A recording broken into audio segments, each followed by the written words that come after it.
L'assessorato agli enti locali della regione siciliana stanzia circa 105 milioni per gli investimenti dei comuni siciliani. Sono circa 105 milioni di euro stanziati per gli investimenti nei 391 comuni siciliani, di cui 26 milioni immediatamente assegnati ed erogabili. È stato pubblicato il decreto a firma congiunta dell'assessorato regionale alla funzione pubblica e autonomie locali di Marco Zambuto e dell'economia, diretto dal professore Gaetano Armao, relativo al riparto del fondo investimenti per l'anno 2022. Alla luce del regime di esercizio provvisorio del bilancio, infatti, al momento è possibile impegnare solo i 4/12 della dotazione complessiva.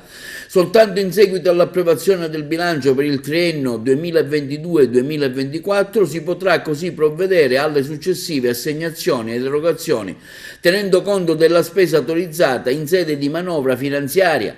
La novità di quest'anno è l'inserimento in elenco dei comuni di Misilcemi, nato appena un anno fa dall'unione di 8 frazioni distaccatesi dal comune di Trapani.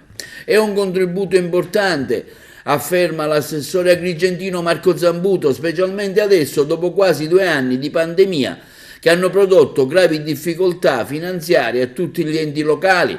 La regione così si dimostra ancora una volta al fianco dei comuni siciliani. Solo gli investimenti possono restituire futuro alla Sicilia e ai suoi comuni e su questo ha puntato il governo Musumeci, promuovendo la riqualificazione della spesa, e quanto afferma l'assessore professore Gaetano Armao. I 391 comuni siciliani sono stati suddivisi in 8 fasce in base al numero della popolazione. Per la ripartizione economica sono stati utilizzati gli stessi parametri del 2021. La provincia di Catania è quella che ottiene l'importo maggiore, oltre 29 milioni di euro, seguita dalla provincia di Palermo con 21 milioni di euro, quindi Messina con 14 milioni di euro, Agrigento con 9 milioni 926 mila euro, di cui 2 milioni e mezzo già erogabili. I 21 comuni della provincia di Siracusa ottengono circa 8 milioni e mezzo, 2 milioni e 100 mila già erogabili, mentre nel Trapanese sono 8 milioni 307 mila.